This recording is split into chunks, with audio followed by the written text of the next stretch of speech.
Hey, salut à tous, j'espère que vous vous portez bien. Aujourd'hui on se retrouve pour une petite vidéo, on va faire ensemble un bref petit tour de potager, histoire de voir ce qui a bien poussé, et également histoire de se retrouver surtout, et de voir ensemble quels vont être les projets futurs, mais on va parler aussi composition de sol dans cet épisode. Allez, à tout de suite. Eh bien, nous voilà de retour. Donc comme vous pouvez constater, le potager s'est donc démuni des courgettes qu'il restait sur la dernière vidéo ainsi que des tomates. On va faire une petite vidéo tranquillou, on va faire une vidéo confinement, on pourrait appeler ça. On va prendre un petit peu notre temps, il y a longtemps qu'on l'a pas fait, j'essaie de réduire les formats de façon à ce que ça soit le plus rapide, le plus lisible. Mais de temps en temps, il est bien aussi de voir des vidéos un peu plus longues afin de prendre son temps. Il est 17 h, donc on va dire que c'est la vidéo du goûter. Donc j'avais planté des poireaux, comme vous le voyez, qui ont superbement bien pris. Des poireaux qui étaient aussi épais que ce bâton lors de leur plantation, qui aujourd'hui, on peut le voir, ont des fûts assez imposants.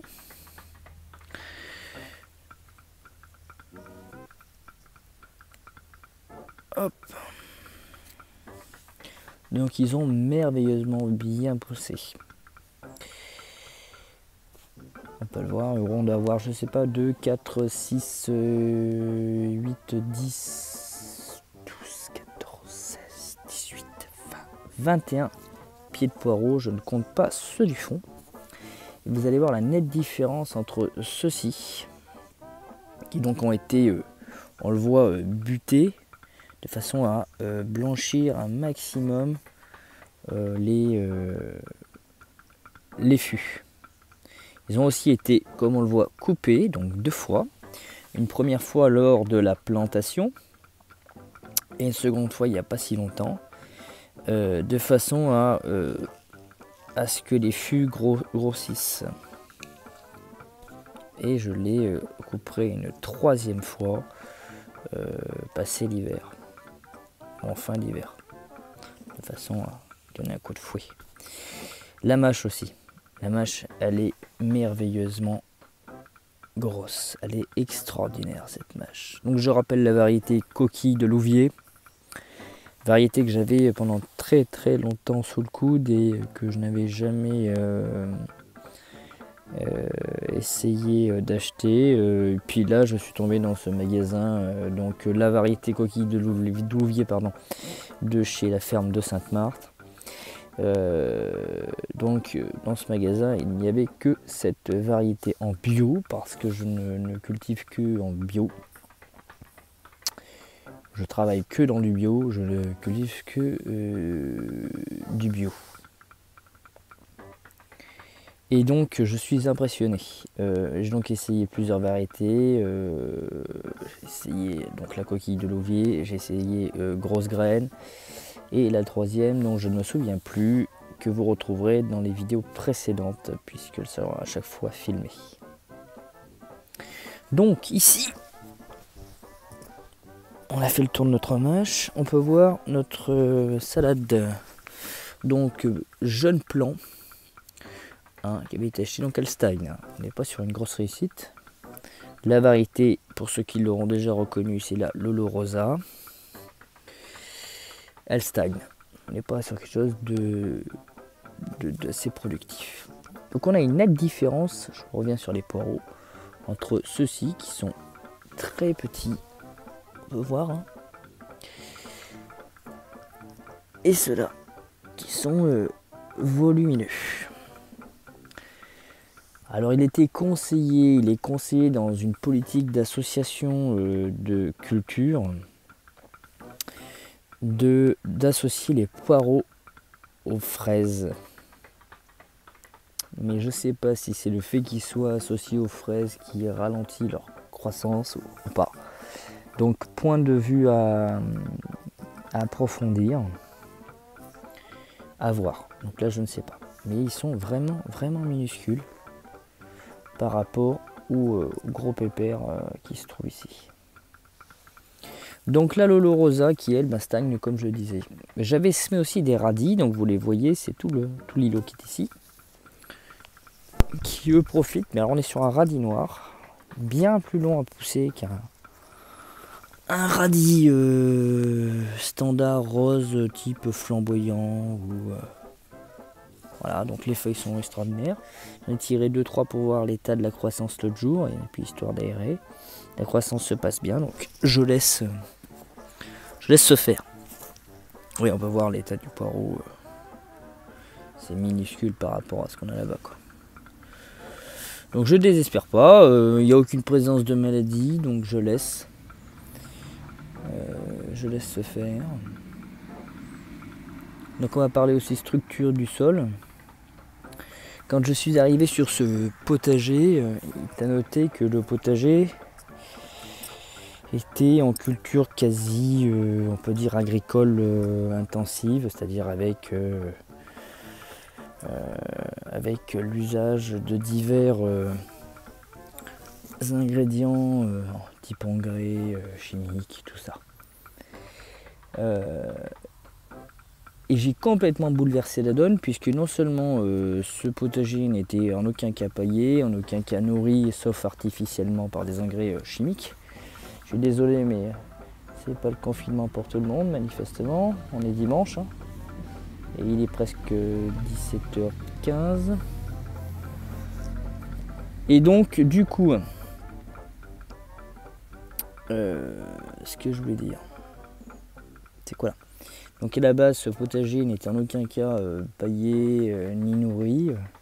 On était sur un potager retourné, travaillé, bêché, et puis nourri par de l'engrais, voire un apport de fumier de cheval. C'est le point positif, on va dire, même si on peut considérer que le fumier de cheval tend à...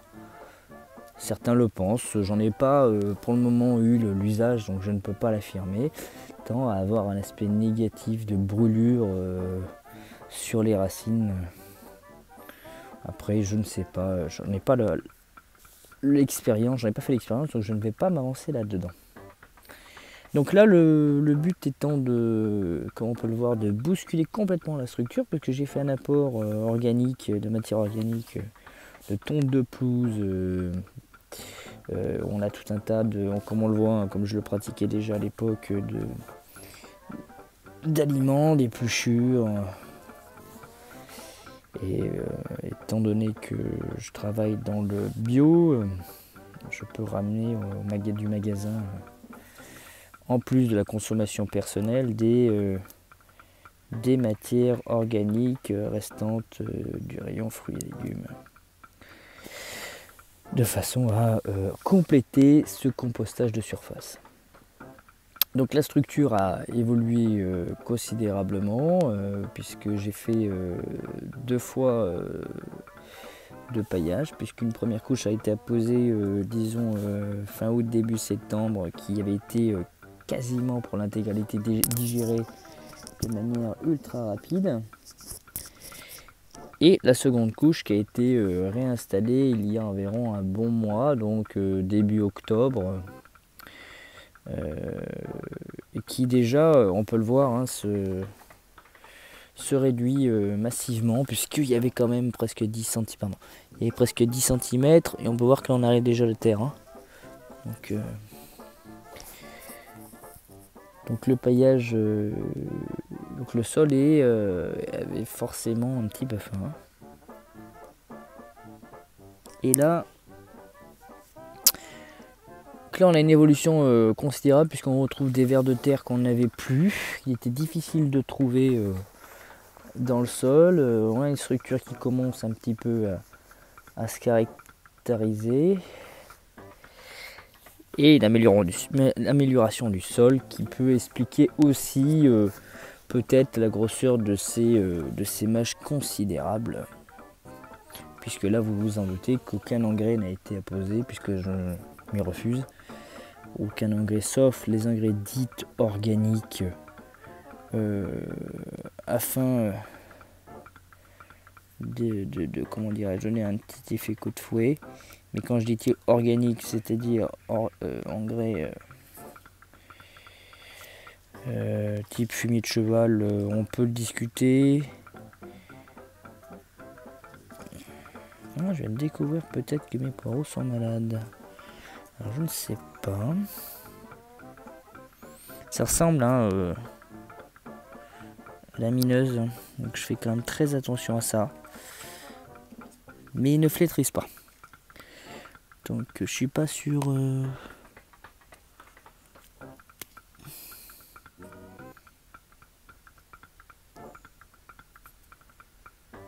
Je sais pas.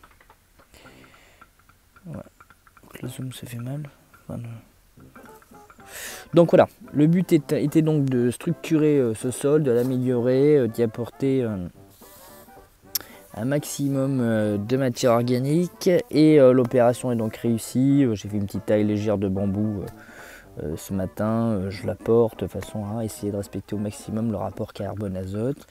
Je vous rappelle ce qui est possible de composter de manière respectueuse de l'environnement. Tous les déchets organiques type tonte de pelouse, feuilles, taille de haies, déchets de cuisine, tout sauf majoritairement les matières carnées, la viande, le poisson, enfin tout ce que vous voulez, tout ce qui n'est pas des légumes. Sens propre, vous pouvez aussi composter les sachets de thé. Éviter tout ce qui est à base d'encre, qui contient de l'encre.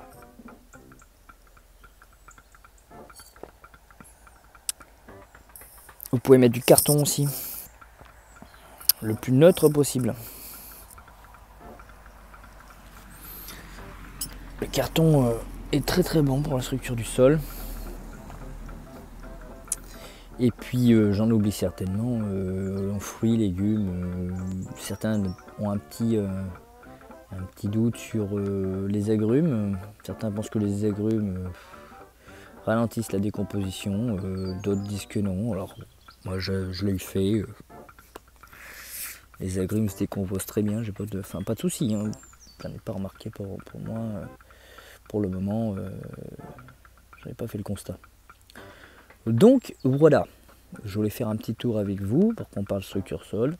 On a parlé structure sol, bientôt sortira, je vais essayer de m'y atteler jeudi si je peux, ça serait l'idéal. Sur la vidéo du mois, c'est-à-dire que faire au potager en novembre, puisque nous sommes quand même déjà le 7 novembre, 8 novembre aujourd'hui. Et que jeudi nous serons mi-novembre, ou peut-être même mercredi, puisque c'est un jour férié, donc il est possible que je m'y attelle. Voilà Oulou, j'espère que vous vous portez bien. Ah si, on va regarder sur le comment ça s'appelle, le purin que j'avais fait, hein. Donc le purin ça va pas rester lourd, je l'ai peut-être déjà fini, je me souviens même plus, je fais tellement de choses en même temps. Voilà, il reste un petit peu. Donc le purin était jusqu'à hauteur, on voit les traits là. Donc pareil, hein, consommation quasi terminée. Donc c'est l'un des seuls, on va dire type engrais que j'appose à mon potager. J'ai également procédé à la taille, à l'élagage de tous les arbres. Donc je vais vous montrer ça, je puisse vous expliquer comment ça fonctionne. Allez, on fait un petit tour vite fait, et puis après je vous abandonne.